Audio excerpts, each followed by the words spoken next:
बच्चों इस वीडियो में हम लोग सॉल्व करेंगे एनसीईआरटी के एक्सरसाइज 9.5 का question number 13 for each of the differential equation given in question 13 to 15 find a particular solution satisfying the given condition.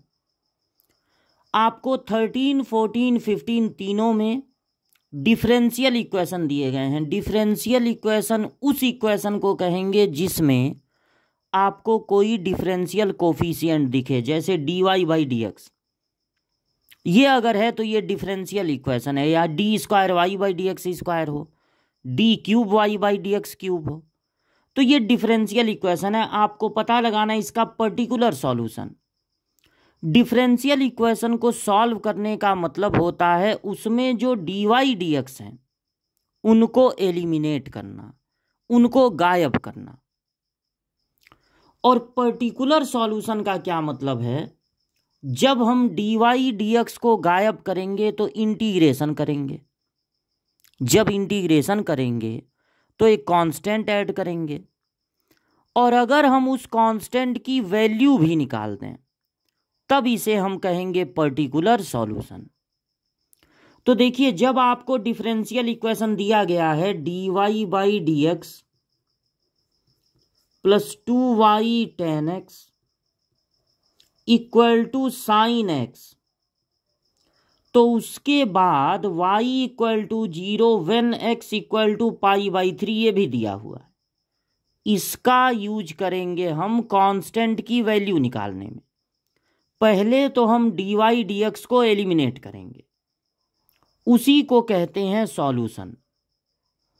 ये जो एक्सरसाइज है 9.5 वो आपको सिखाना चाहती है डिफरेंशियल इक्वेशन जो कि लीनियर हो। अगर आपके डिफरेंशियल इक्वेशन में एक सिंपल सा y हो, y पे पावर 1, और उसके बगल में dy/dx हो, तो वो लीनियर डिफरेंशियल इक्वेशन होता है इन टर्म ऑफ y। और अगर पूरे इक्वेशन में एक सिंपल सा x हो, x पे पावर 1, उसके बगल में dx/dy हो, तो वो कहलाता है linear differential equation in term of x, x के टर्म में। अगर लीनियर डिफरेंशियल इक्वेशन है तो हमको सबसे पहले फाइंड करना होता है इंटीग्रेटिंग फैक्टर, जिसके लिए फार्मूला याद करना पड़ेगा। जब इंटीग्रेटिंग फैक्टर फाइंड हो जाए तो एक और फार्मूला है वो लगाना पड़ता है। तो पहले ये देखा जाए कि ये डिफरेंशियल इक्वेशन है कि नहीं, और अगर है तो x के टर्म में है कि y के टर्म में। यहां देखिए, x के टर्म में तो डिफरेंशियल इक्वेशन लीनियर नहीं है, क्योंकि x साइन के साथ और tan के साथ आया है।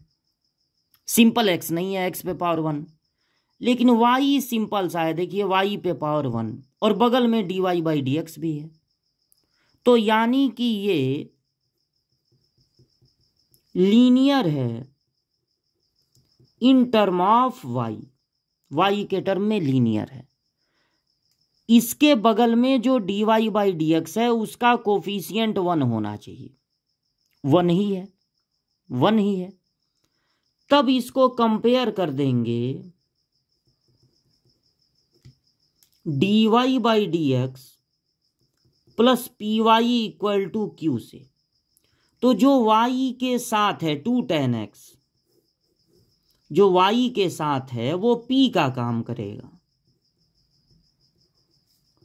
और जो इक्वल टू के दूसरे तरफ है, इक्वल टू के दूसरे तरफ, वो q का काम करेगा। अब आपको इंटीग्रेटिंग फैक्टर का लिखना है फार्मूला, जो कि होता है e पे पावर p का integration with respect to x। e पे पावर इंटीग्रेशन, देखिए p की वैल्यू है 2 tan x। अब इंटीग्रेशन कैसे होगा? 2 तो ऐसे ही रहेगा। tan x का इंटीग्रेशन याद रखना है, फार्मूला होता है tan x का इंटीग्रेशन होता है log sec x। अगर log में 2 का मल्टीप्लाई है तो वो इस पे पावर के रूप में हो जाएगा, यानी sec x पे पावर हो जाएगा 2, और इंटर में अगर लॉग का कोई बेस न हो तो बेस माना जाता है ई। लॉग की एक प्रॉपर्टी होती है कि लॉग अगर पावर के रूप में है और लॉग का बेस और पूरे का बेस सेम हो तो ये पूरा हट जाएगा, सिर्फ बचेगा n। तो यहां पर ई ये पूरा हट जाएगा, सिर्फ ये बचेगा सेक एक्स का स्क्वायर यानी सेक स्क्वायर एक्स। जब इंटीग्रेटिंग फैक्टर मिल गया तब एक फार्मूला लिखना है,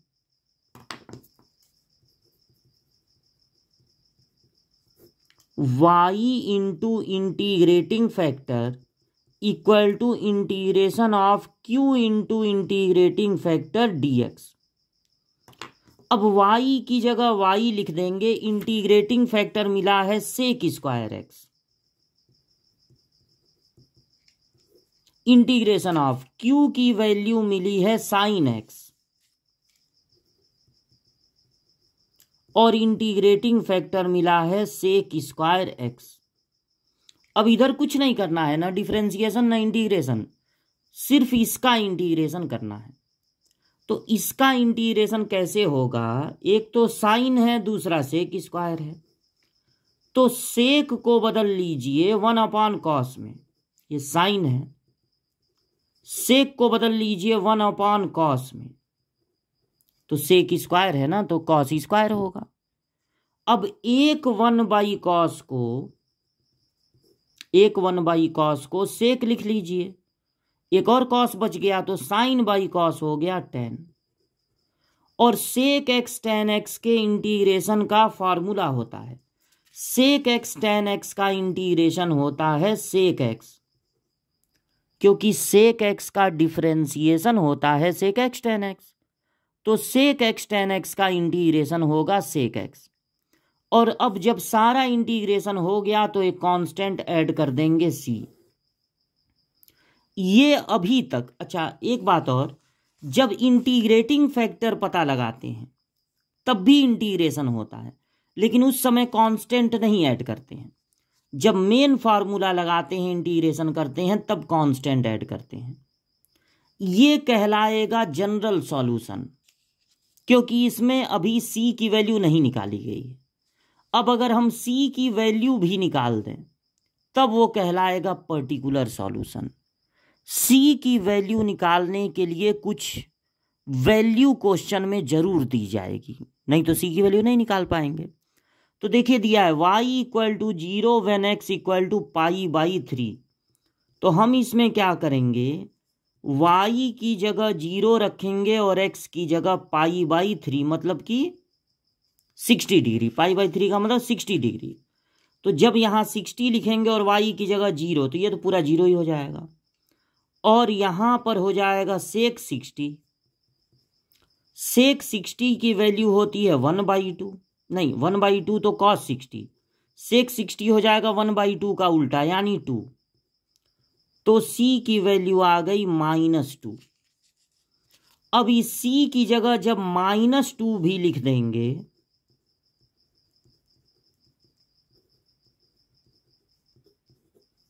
तब ये कहलाएगा पर्टिकुलर सॉल्यूशन। सॉल्यूशन का मतलब है dy और dx को एलिमिनेट करना, गायब करना। इस इक्वेशन में देखिए ना dy है ना dx है, तो यही है उस दिए गए डिफरेंशियल इक्वेशन का सॉल्यूशन।